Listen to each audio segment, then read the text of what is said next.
Hey there. I just wanted to give you something to think about over the July 4th holiday. I know folks have a lot going on. I know I've got some really fun stuff planned with my family, and I'm looking forward to just having a day off from work and taking it easy. But I wanted to give you a biblical thought about independence and liberty. We make a big deal about that in our country, and rightly so, but what does that stuff really mean? Why is it important that America be a free nation?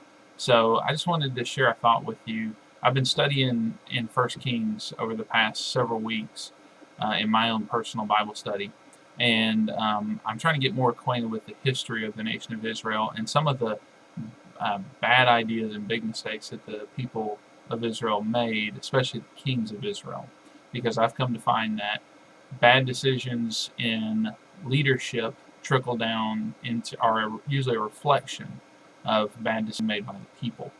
And so, if you look at the leaders of a nation, a lot of times it gives you a lot of insight into the condition of the nation. So, I've been studying all these kings of Israel, and I was impressed when I read First Kings 12. Not impressed in a positive sense, but I was interested, intrigued by the story of Rehoboam. 1 Kings 12 is the story of when Rehoboam takes the throne after Solomon becomes king, or after Solomon dies. And Rehoboam, the son of Solomon, is given the kingdom, but already been a prophecy made that the kingdom is going to be taken away from him, and it's going to be split into two different divisions. There'll be 10 tribes in the northern half of Israel, and then two tribes in the southern half of Israel.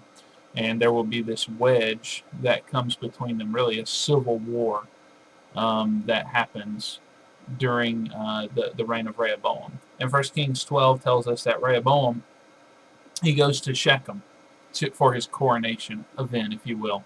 And the people are there, and they ask Rehoboam to do something very different. They ask him to uh, change the protocol, change the way that he conducts himself as king with the people. And they make a big request of him. In 1 Kings 12, verse 2, the Bible says, "It came to pass when Jeroboam the son of Nebat, who was yet in Egypt, heard of it, for he was fled from the presence of King Solomon, and Jeroboam dwelt in Egypt, that they sent and called him. And Jeroboam and all the congregation of Israel came and spake unto Rehoboam, saying," So now the nation of Israel has come to Shechem to implore Rehoboam for something, and they get Jeroboam there as kind of an intermediary. Here's a guy who was actually oppositional towards Rehoboam's father and fled for his life when the prophecy came out that Jeroboam would take the kingdom, the other split from the southern kingdom that Rehoboam would rule over. So they come to him and they ask him, these leaders standing in for the congregation of Israel, ask him for something very specific. It says in verse number 4, it says, "Thy father made our yoke grievous. Now therefore make thou the grievous service of thy father and his heavy yoke, which he put upon us, lighter, and we will serve thee." So they come to him and they say, "Look, just make it easier on us. Go easy on us. We've done a lot for Solomon." And if you read the exploits of Solomon, he gathered basically every dime that there was to gather in the nation of Israel. He begged, borrowed, and stole to get all the funds together to build his house and to build the temple. And I'm kidding when I say stole, but he used every political trick in the book to build his empire, to build the nation of Israel into a great kingdom. And when you study the kings, it's very interesting the way that it progresses. You've got Saul, who really doesn't even get a whole lot accomplished because of his rebellion against God. He becomes so self-focused and so self-centered that all he cares about is himself, and the nation doesn't really progress that much. Other than winning some battles against Philistines, that's pretty much all Saul could accomplish. David comes on the scene, and he wins the leftover battles that Saul should have fought, and he deals with the troubles that the nation of Israel has on its plate. And so he proves himself to be the great warrior, the battler, who preserves Israel from destruction. And then you've got Solomon, who comes on the scene after him, and he's the builder.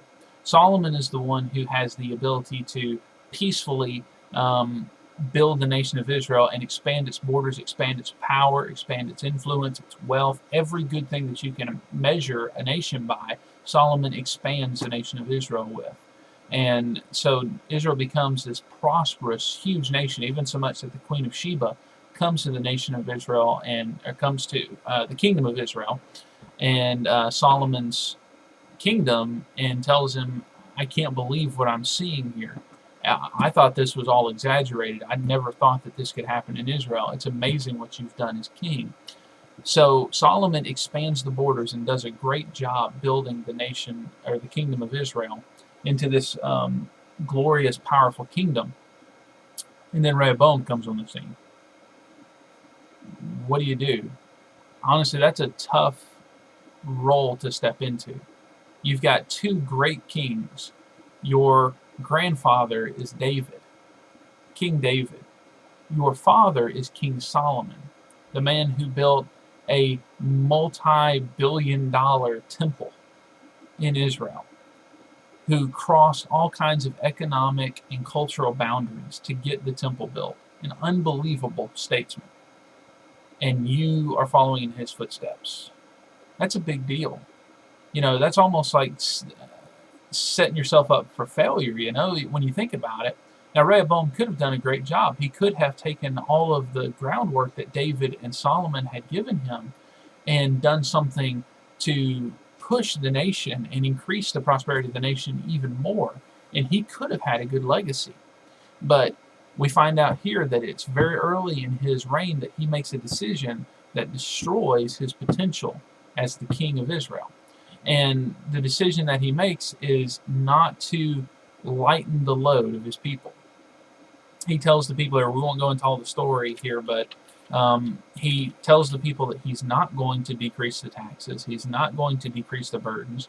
He expects more from them than even his father Solomon did. But the people of Israel rebel against that.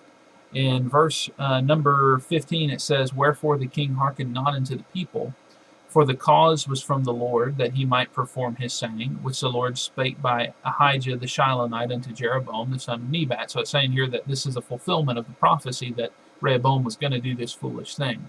Verse number 16, it says, So when all Israel saw that the king hearkened not unto them, the people answered the king, saying, What portion have we in David?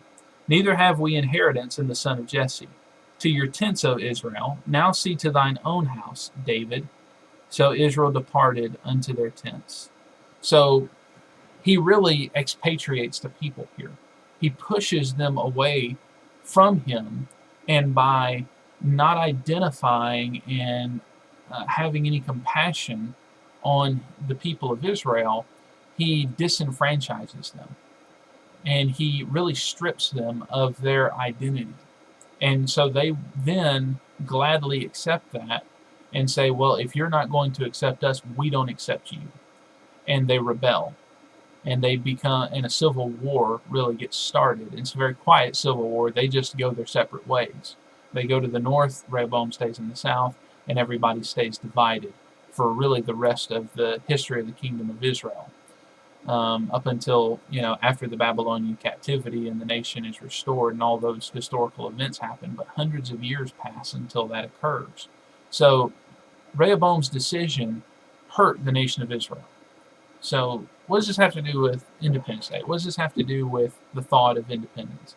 Well, we talk so much about independence. We talk so much about liberty. We talk so much about freedom. But a lot of times I don't think we understand what those ideas mean, what those ideas encompass. We are so far removed in this generation from ever having to truly fight to the death for our freedoms that we don't appreciate what those words mean. And in a lot of ways, we really can't even define them properly. We haven't thought it through. We haven't been taught what those things mean. And our nation today is really just now getting into the understanding that freedom is something that's precious. America is at a crucial point where we have to decide if we're going to continue our national identity as it has always been, or are we going to allow that identity to be stripped away and something put in its place? Is the America that we have grown up with and we have known, is that going to continue to the next generation, or are we going to allow that to fall by the wayside? And a lot of that has to do with the decisions that we make as individuals. How do we handle this generation? Are we going to disenfranchise this generation? Is our leadership going to disenfranchise this generation? And really, if you go back to the 1700s, that is what caused the Revolutionary War. We're reading here about really the Israeli Revolution, or the Israelite Revolution, the Hebrew Revolution. Now, we would describe it as a civil war, but they would have probably described it as a revolution against the oppressive powers that were going on in their day and time. And they lost their sense of identity with Rehoboam.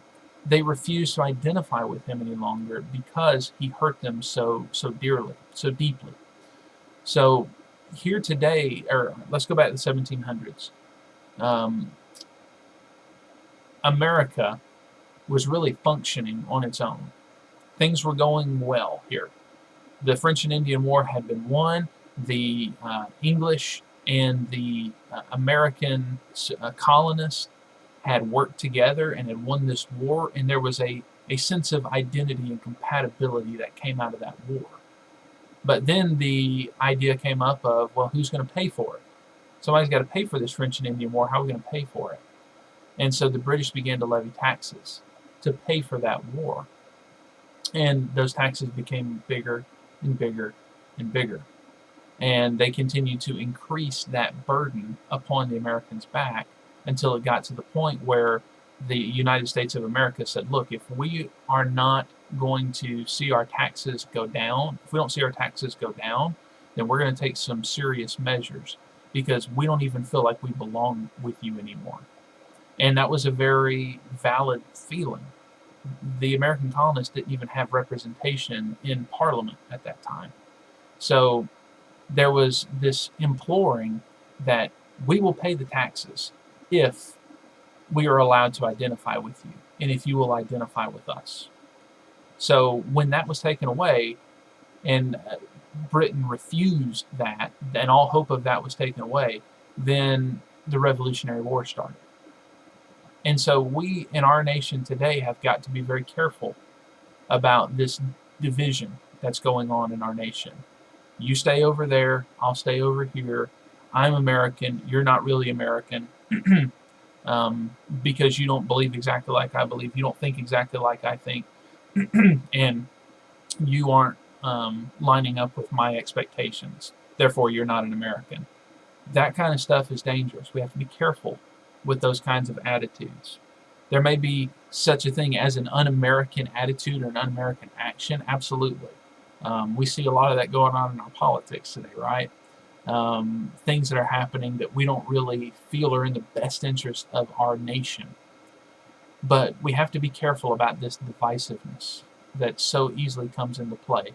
Class warfare, things like that. People pitting, or really our leaders allowing us to fight and push against each other, and this pitting of one American against another. It's a dangerous thing.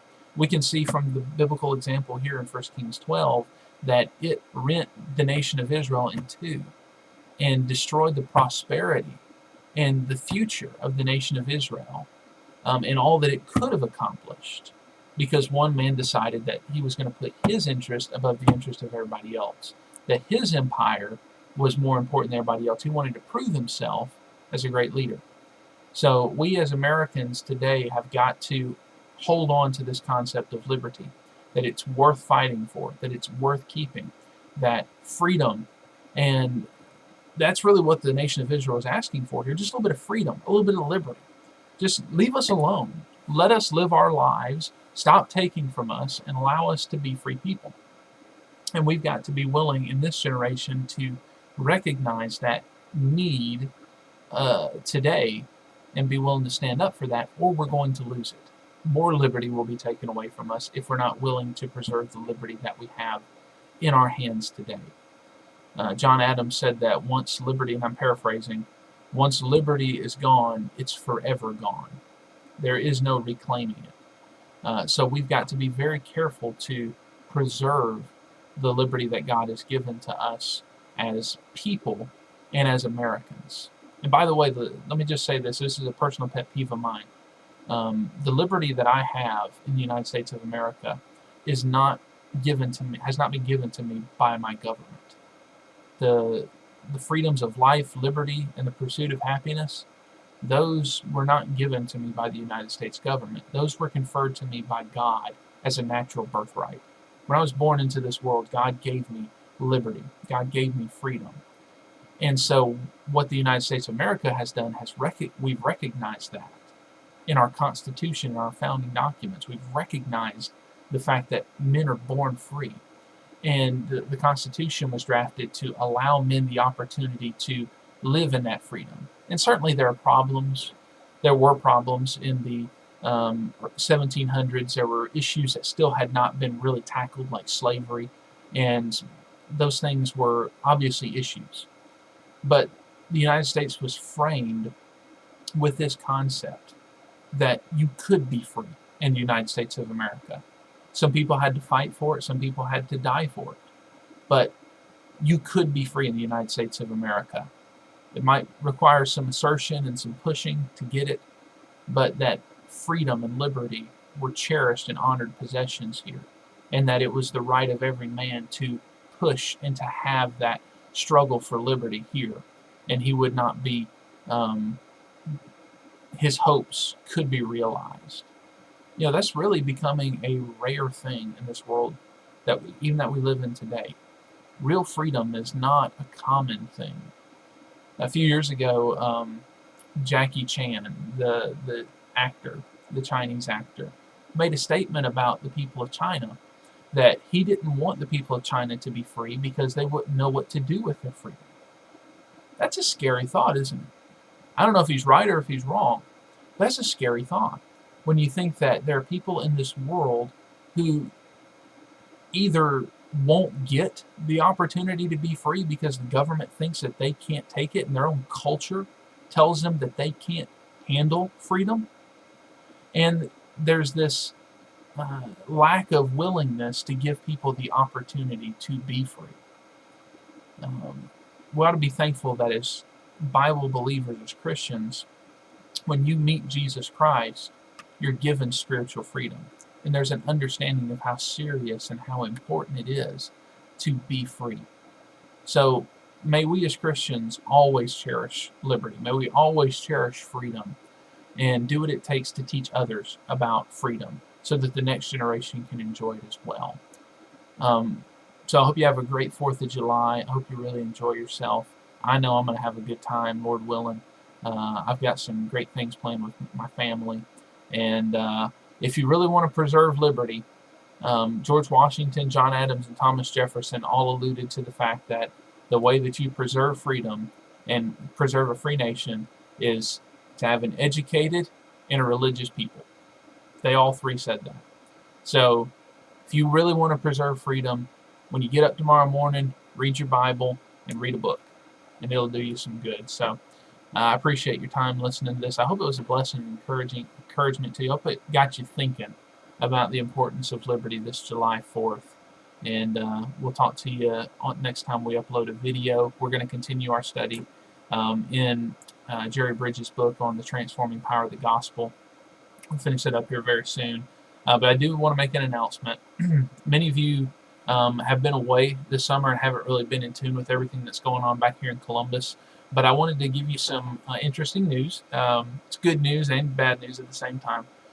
Josh and Tara Pruden have the opportunity to go to Fort Bragg, North Carolina, and Josh has the opportunity to get somewhat of a promotion. It's kind of just a new opportunity, a big opportunity really for him up at Fort Bragg to continue his service up there. And he put in for that and was selected for that duty. So at the end of July, Josh and Tara are moving to North Carolina. He's going to be serving at Fort Bragg. And so we are losing the Prudens and Grace Campus Ministries. And I got to tell you, it's a big hole in my heart and in our ministry. They have been absolutely indispensable. They've been a huge part of this ministry. and they do leave some tasks behind them that we're going to have to fill, and we're going to pray for God's help with that. And this gives us an opportunity to bring in some new help and some folks who want to be involved as well. But it definitely leaves us with some holes to fill. But this is not bad news. This is good news. And we're excited for Josh and Tara. And I want you to shoot him an email, text him, send him a Facebook post, something. Just tell him you appreciate him and all that he's done, because you probably won't get to see him before you come back for school. So just let him know that you appreciate him. There are a lot of things that he has done behind the scenes that none of the members of Grace Campus Ministry know about. He spent a lot of tireless hours doing things for this ministry, and he will be missed because of those things, but also just because he and his wife and his kids have been a great part of the ministry. And I hope you've enjoyed getting to know them. But let them know that you appreciate them. Let them know that you're excited about this new opportunity for them. Just shoot him a message and he'll appreciate it. But without further ado, we will see you next time. And hopefully we'll be back into our regular schedule next Tuesday. But we'll get the information out about that. So thank you so much. Bye-bye.